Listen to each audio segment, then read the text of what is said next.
ओम नमो भगवते वासुदेवाय। ओम नमो भगवते वासुदेवाय। ओम नमो भगवते वासुदेवाय।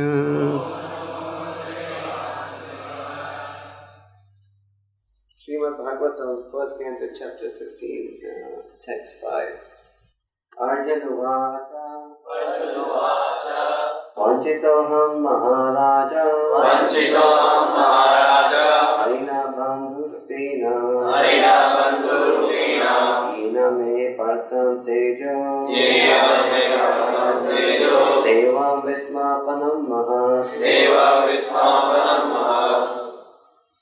तो इस अध्याय के इन श्लोकों में हम क्या देख रहे हैं कि अर्जुन जो है वो बहुत शोक में है।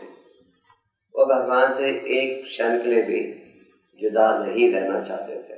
तो इन श्लोकों में हम देख रहे हैं कि अर्जुन के हृदय में बहुत शोक है। वो बहुत दुखी हो रहे हैं इस कारण कि भगवान इस जगत को छोड़कर अपने दिव्य धाम में लौट गए हैं। तो इस श्लोक में अर्जुन बता रहे हैं कि भगवान ने अपने घनिष्ठ मित्र के रूप में स्वीकार किया था।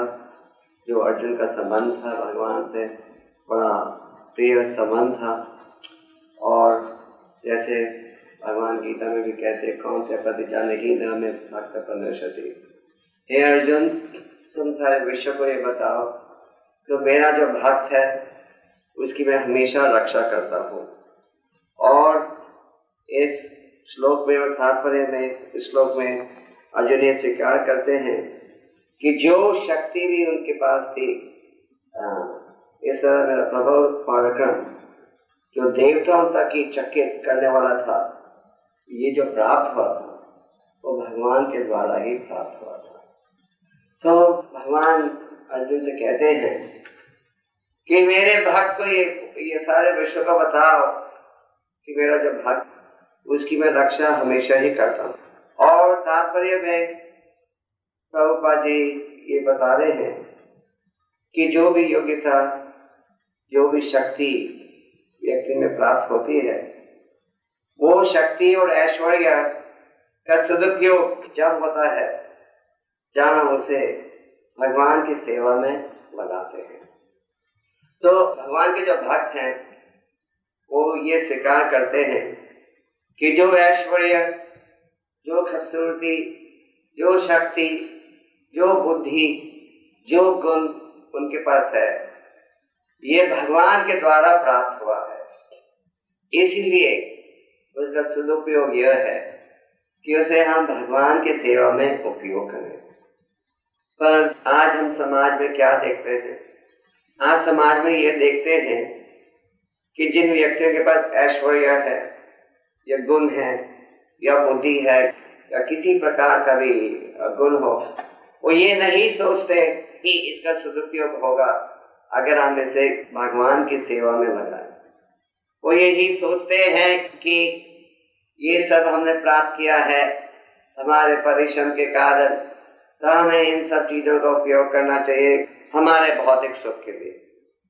और जो भक्त है वो ये समझता है भोक्ताराम यज्ञ तपोसम सर्वलोक महेश्वरा, कि ये असल भोक्ता कौन है?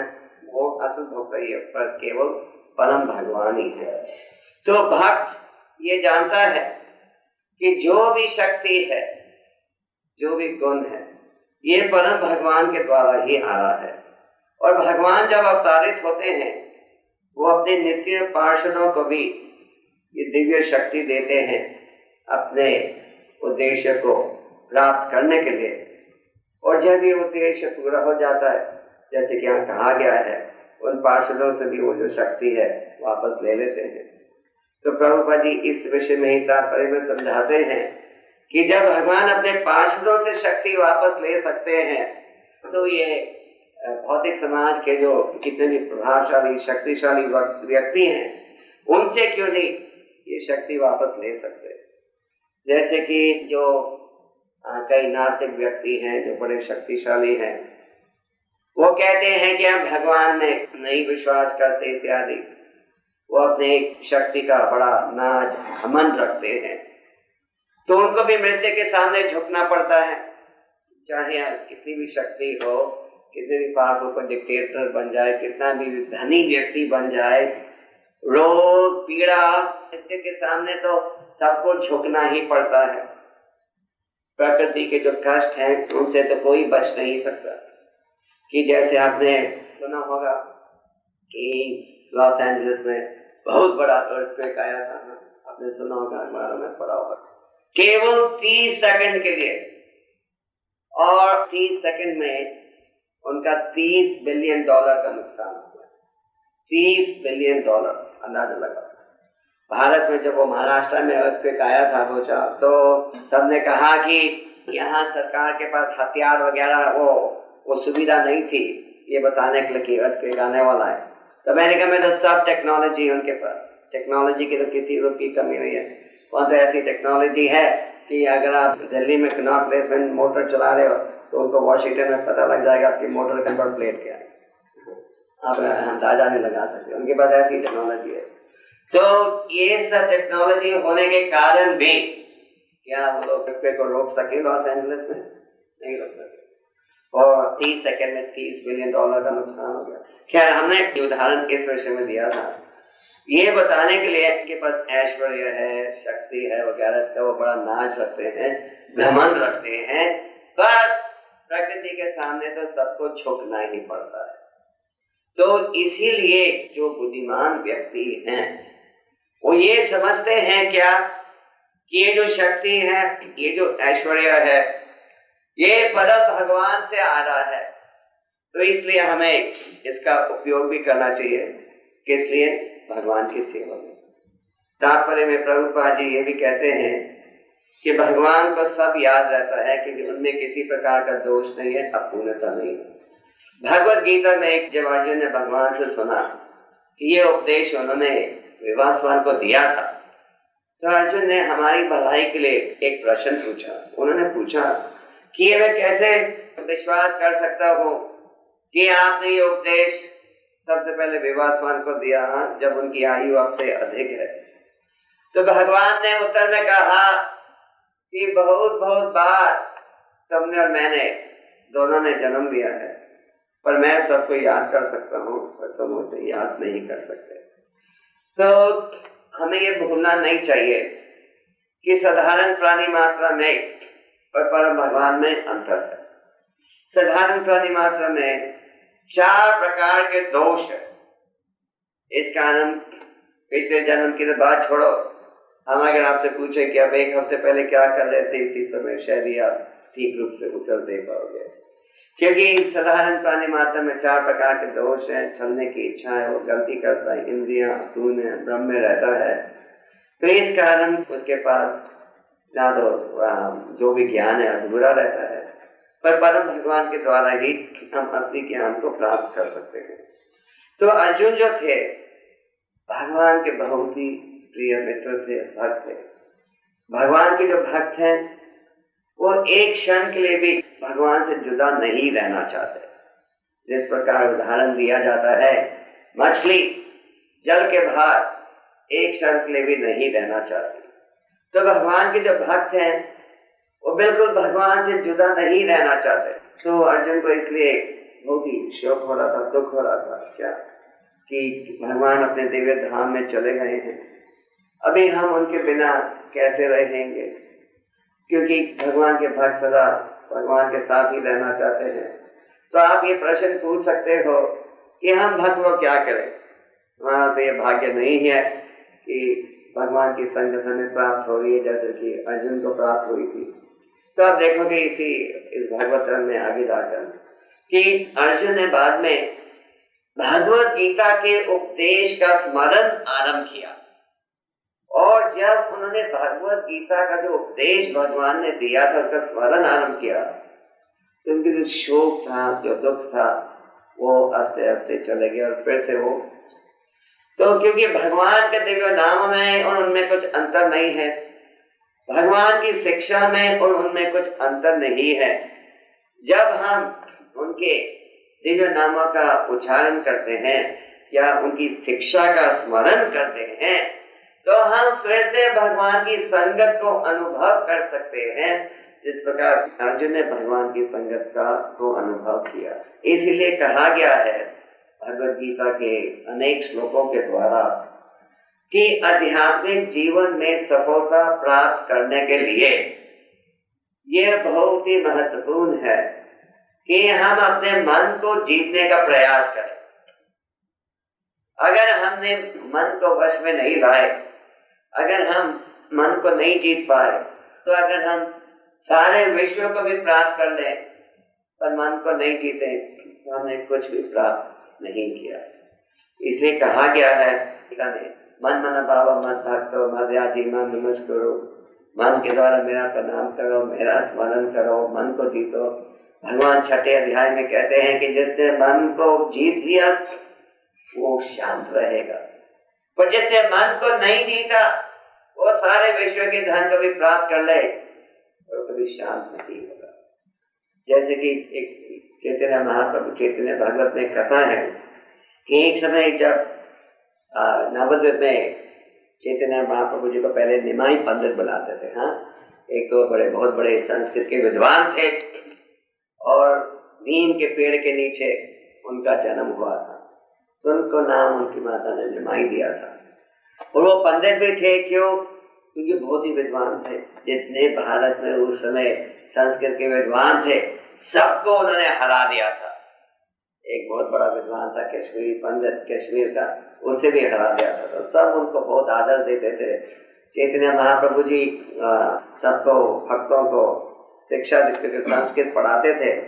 जैसे कि आजकल सब अमेरिका में पढ़ने जाना चाहते हैं बिजनेस कॉलेज में, सब तरसते थे चैतन्य महाप्रभु जी से संस्कृत सीखने के। और फिर चैतन्य महाप्रभु जी निमाई पंडित के, जब निमाई पंडित उनका नाम था, सन्यास लेने से पहले, तो वो सबको संस्कृत पढ़ाकर भेजते थे घर घर जाकर प्रचार करो।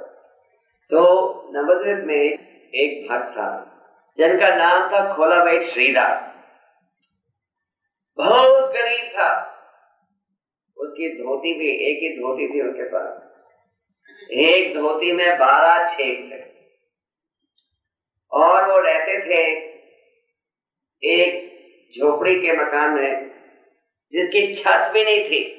अंदाजा लगा लो उनका क्या काम था। केले के पत्तों से प्याले बनाते थे जो लोग खरीदते थे गंगा नदी की उपासना के लिए, और उसके जो छोटी सी आमदन का जो आधा हिस्सा होता था वो खर्चते थे गंगा नदी की उपासना में। तो निमाई पंडित का उनसे खास स्नेह था। निमाई पंडित रोज उनके घर जाते थे और उनसे केले के प्याले, ये जो प्याले बनाते मुफ्त में ले लेते थे। और कहते थे मैं तो इतना गरीब हूँ, मैं कहाँ से दूं तुम्हें। ये जो खोलावेट श्रीधर थे वो सारी रात भगवान का कीर्तन करते थे और अपने कमरे में नाचते थे।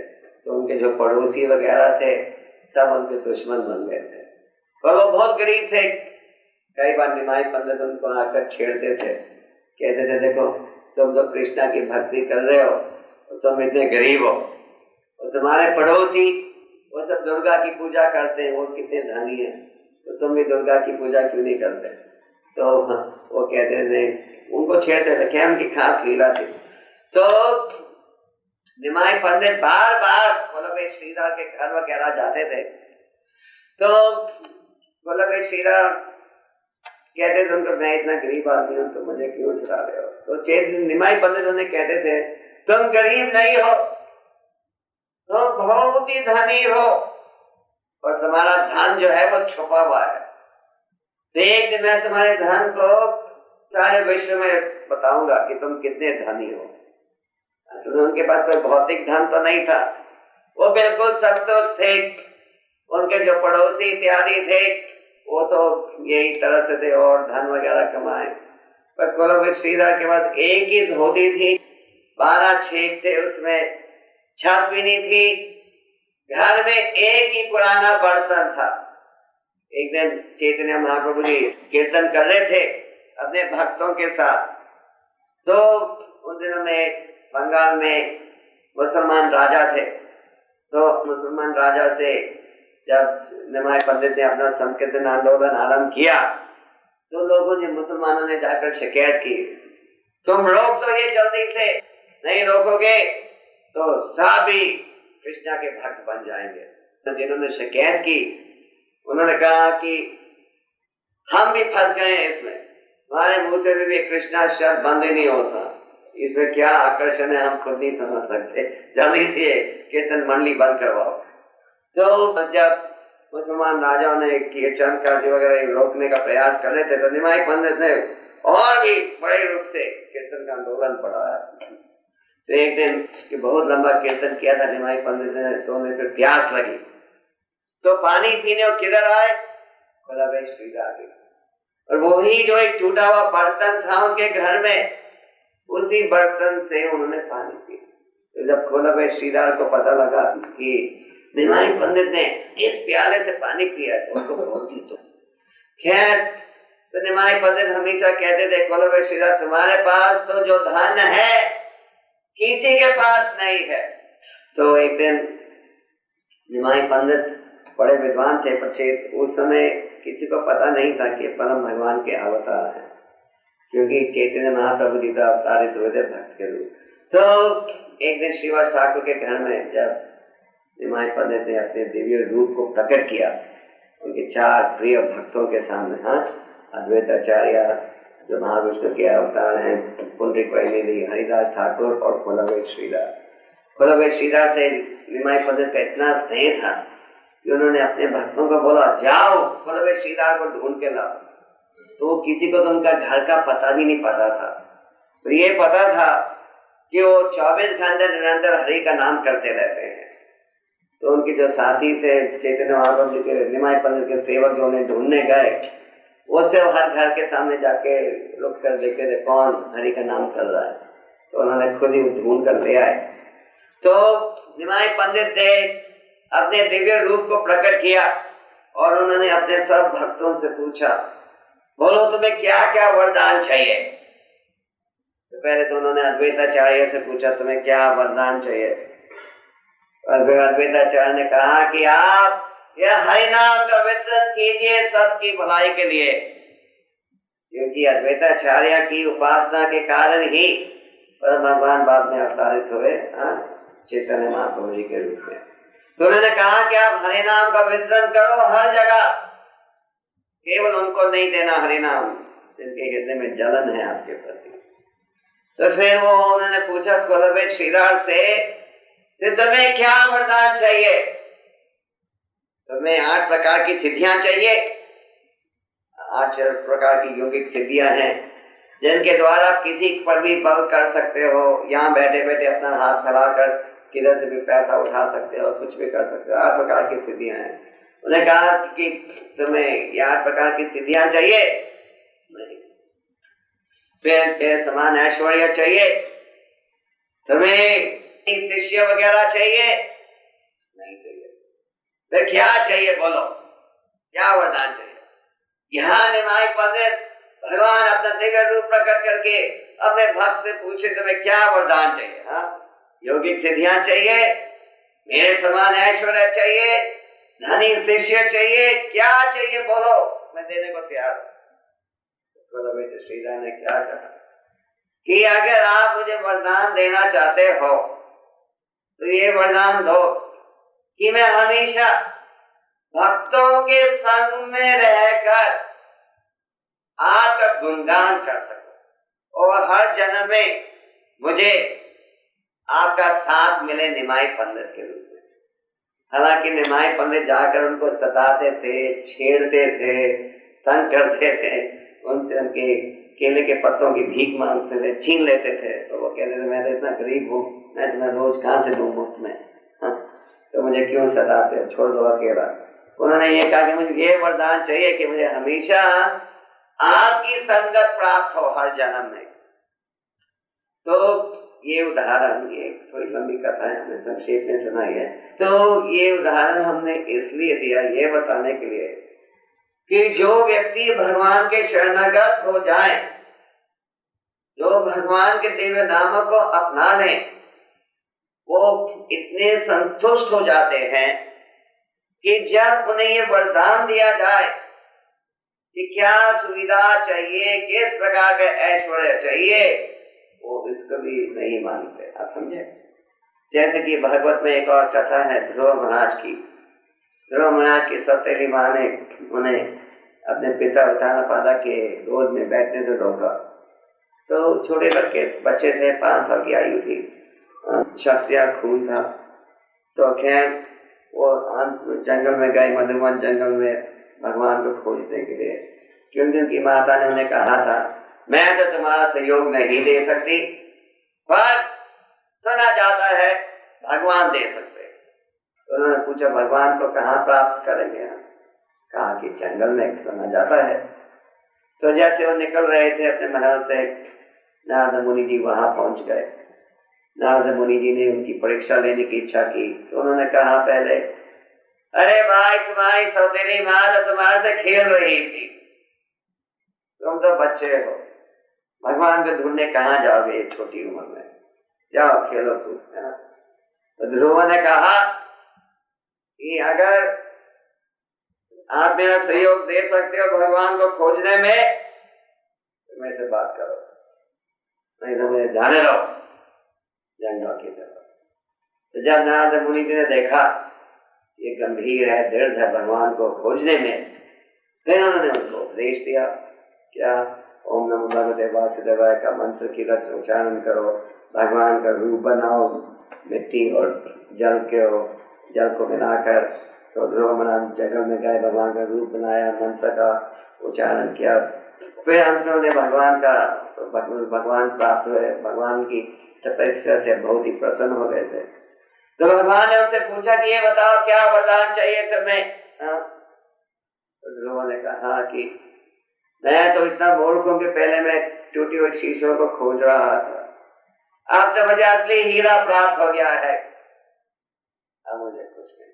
तो भगवान के जो भक्त हैं वो इतनी संतुष्टता महसूस करते हैं दिव्य नामों के उच्चारण के द्वारा, भक्ति के द्वारा, कि उनके हृदय में यही भावना रहती है कि किसी न किसी प्रकार से वो सदा भगवान का स्मरण कर सकें, भगवान के दिव्य नामों का उच्चारण कर सकें।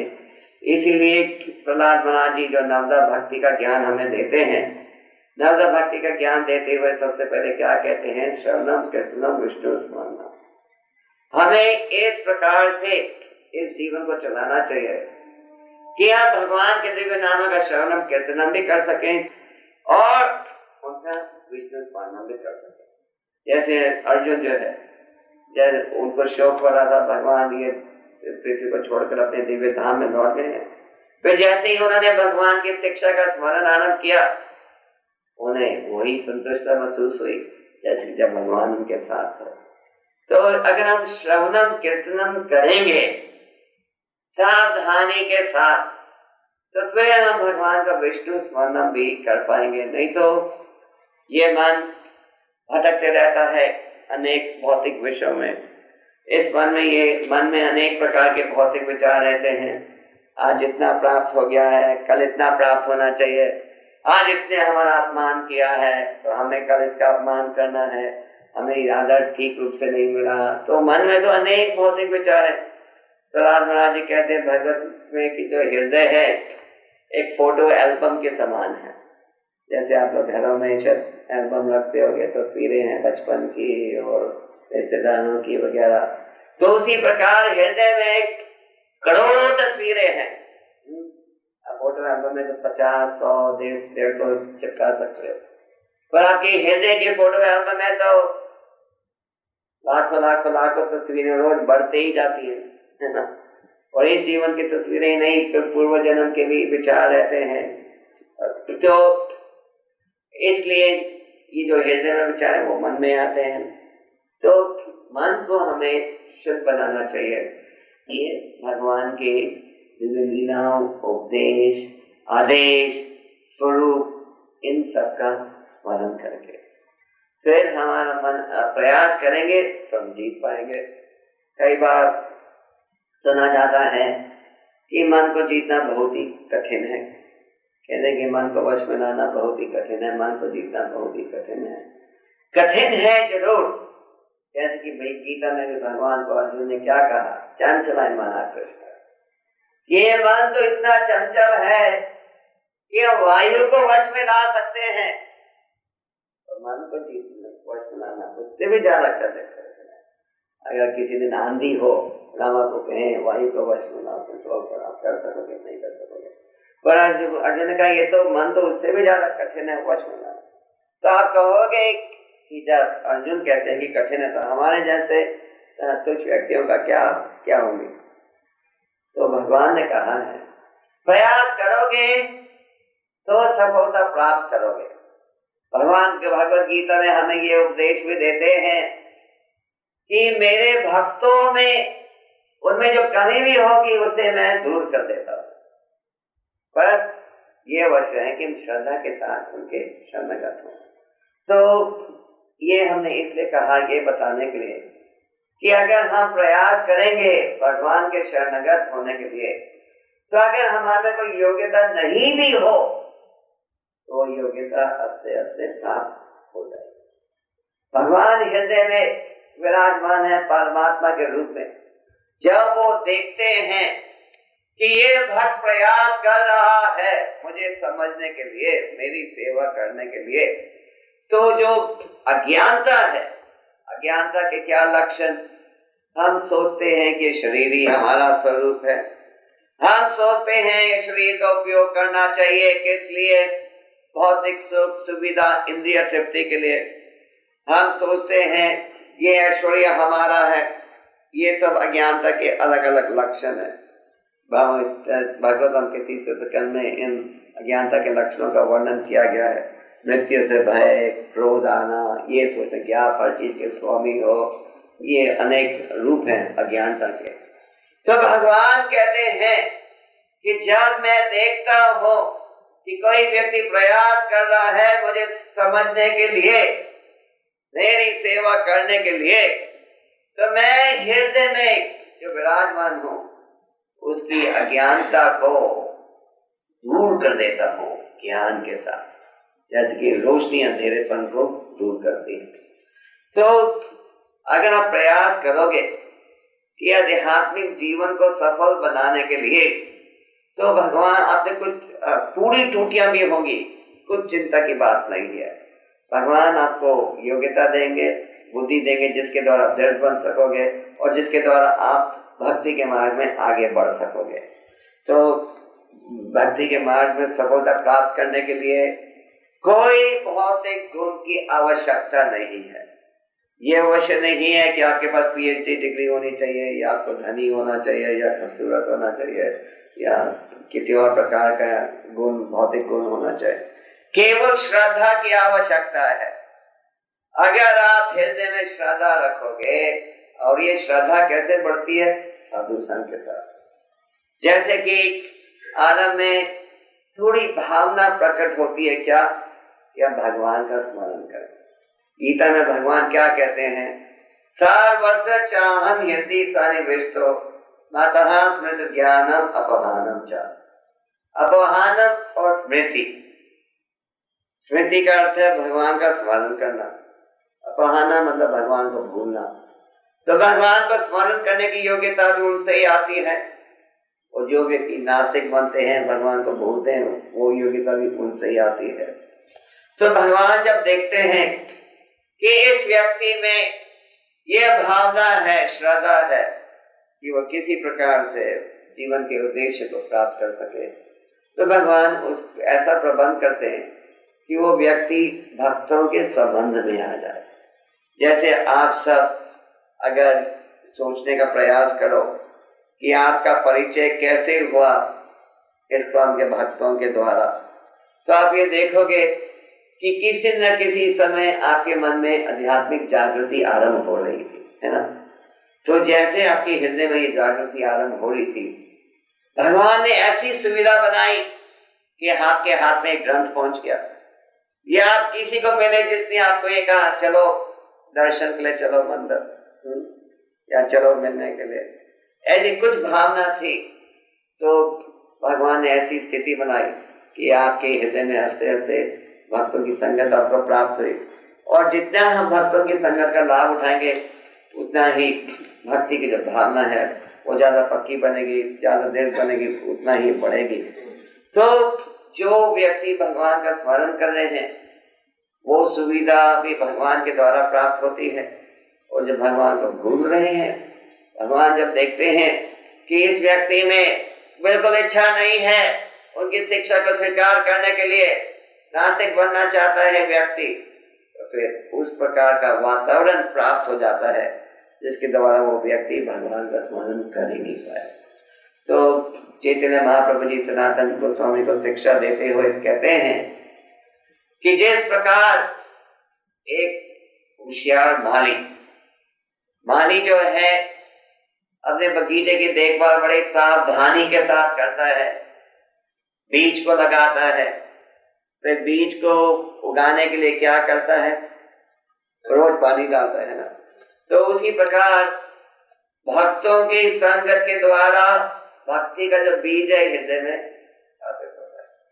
पर ये बीज को उगाना है, भक्तों की संगत के द्वारा आपको ये पता लगता है कि जीवन का क्या उद्देश्य होना चाहिए, भगवत प्राप्ति का क्या साधन है, ठीक है। पर केवल उतना ज्ञान प्राप्त करना ही काफी नहीं है। जैसे भारत में आपको अनेक व्यक्ति मिलते हैं जिन्होंने पूरे शास्त्रों को कंठस्थ किया हुआ है। हमने कई बार देखा है गीता भागवतम कईयों के हृदय में कंठस्थ है भारत में, पर वही व्यक्ति भी बीड़ी भी पीते हैं, सिगरेट भी पीते हैं और गंदी चीजें भी करते हैं वगैरह। तो केवल ज्ञान प्राप्त करना और उसका उपयोग नहीं करना, उससे काम नहीं चलेगा। इसलिए कहा गया है वेद शास्त्र के संबंध अभिधेय प्रयोजन, संबंध अभिधेय प्रयोजन, ये तीन शर्त बहुत महत्वपूर्ण है। वेदों द्वारा हमें ये पता लगता है क्या कि हमारे परम भगवान से क्या संबंध है। जैसे कि साधारण समाज में माता पिता भाई बहन पत्नी बच्चे इन सब से हमारा अलग अलग संबंध है, तो हमारे परम भगवान से क्या संबंध है। अक्सर तो हम ये सोचते हैं कि हमारा भगवान से ये संबंध है कि जो हम इच्छा प्रकट करें भगवान दे दें, ठीक है ना। और अगर भगवान वो इच्छाओं को पूरा नहीं करे तो भगवान है नहीं, ठीक है ना, हम नास्तिक बन जाते हैं। अक्सर तो हमारी यही हम सोचते हैं हमारे तो भगवान से यही संबंध है कि वो हमारे ऑर्डर सप्लायर, जो भी हम कहें वो पूरा हो जाए, ठीक है। और जब तक वो पूरा होते जाए हमारी श्रद्धा बढ़ते जाती है। जब जैसे कोई रुकावट आए हमारी श्रद्धा टूट जाती है। हम भूल जाते हैं कि पूर्व जन्म के संस्कारों पर आधारित जो सुख लिखा है उससे आपको एक बूंद भी ज्यादा नहीं मिलेगा, जो उससे ज्यादा नहीं मिलेगा। तो हम यही सोचते हैं कि हमारा संबंध भगवान से यही है कि जो भी हमारे कष्ट हैं हम उनको सुनाएं। खैर नास्तिक से तो ये 1000 गुना ज्यादा अच्छा है। नास्तिक व्यक्ति तो किसी स्थिति में भी भगवान की शक्ति को नहीं स्वीकार करता, तो कम से कम आप ये तो मानते हो कि अगर कष्ट भी हो तो भगवान के पास ही जाए, क्योंकि भगवान स्वयं कहते हैं गीता में क्या 4 प्रकार के व्यक्ति मेरे शरणागत होते हैं।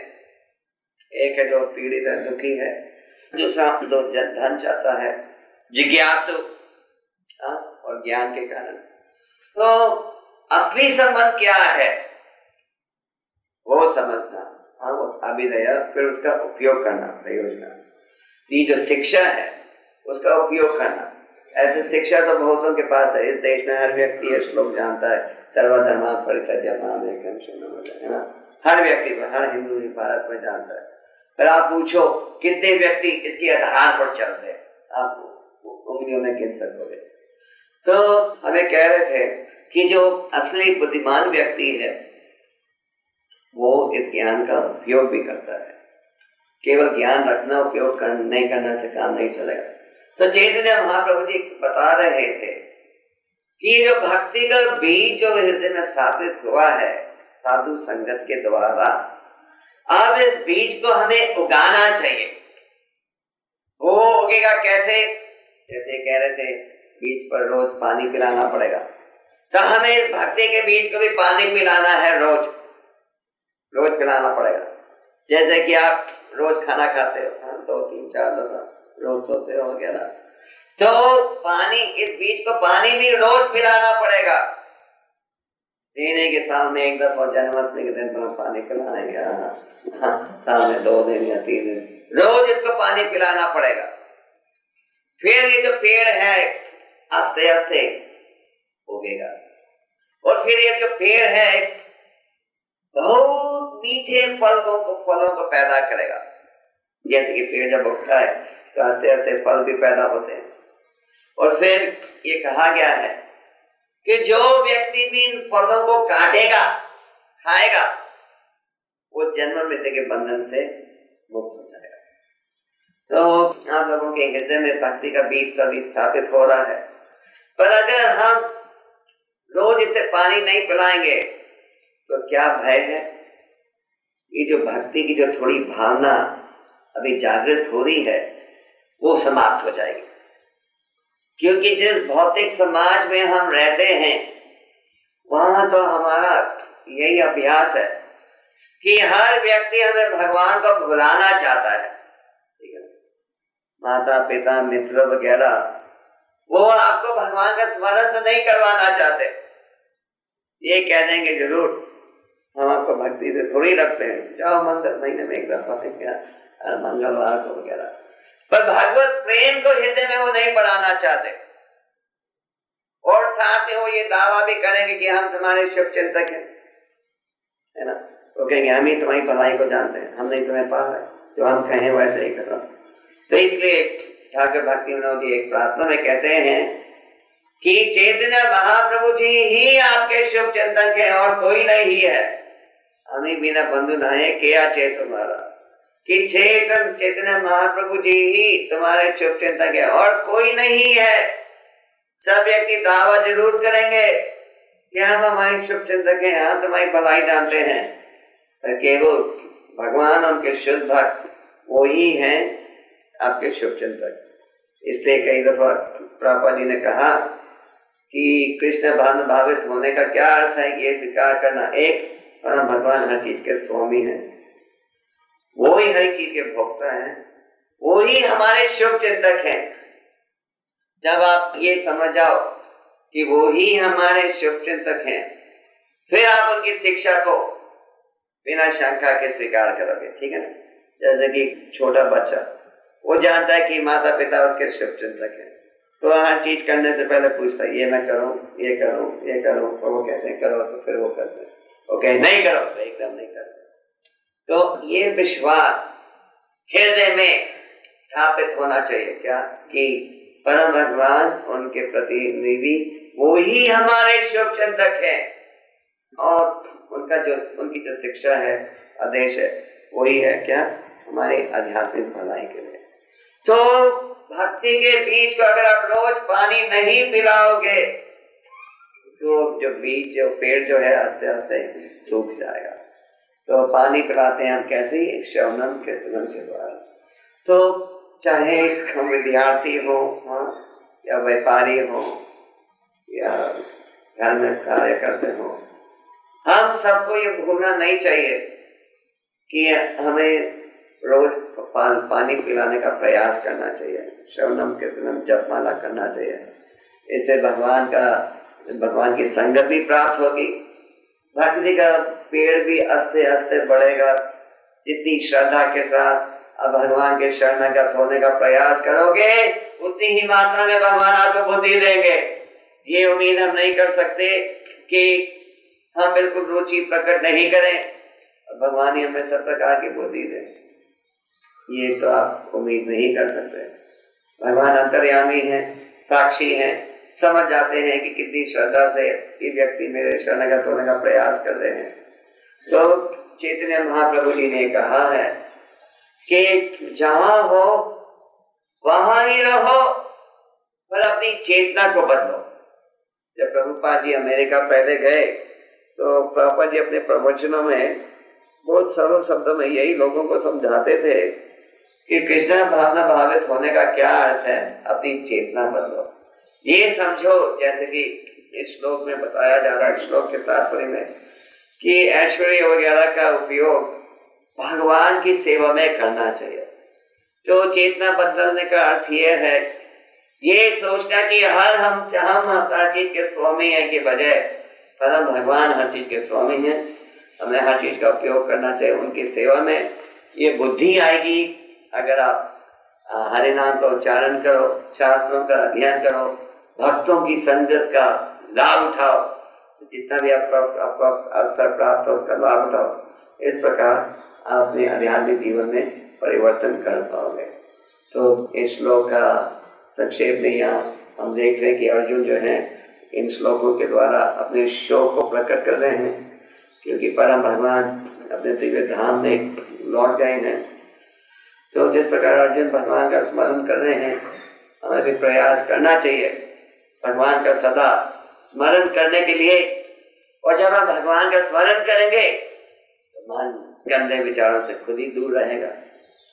जैसे कि अगर इस प्याले में ग्लास में पानी भरा हुआ है तो हम अंदर और दूध नहीं डाल सकते, पर अगर ये आधा खाली है फिर आप दूध डाल सकते हो।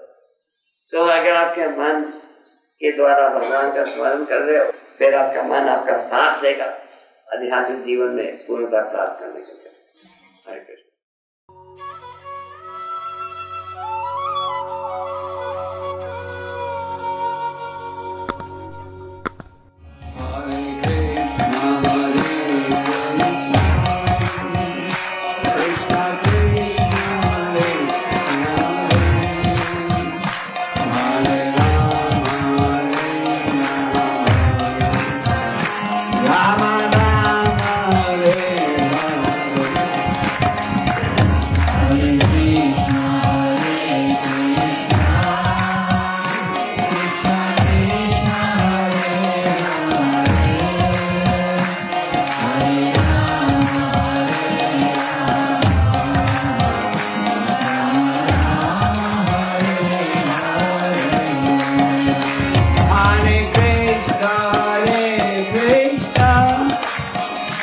Krishna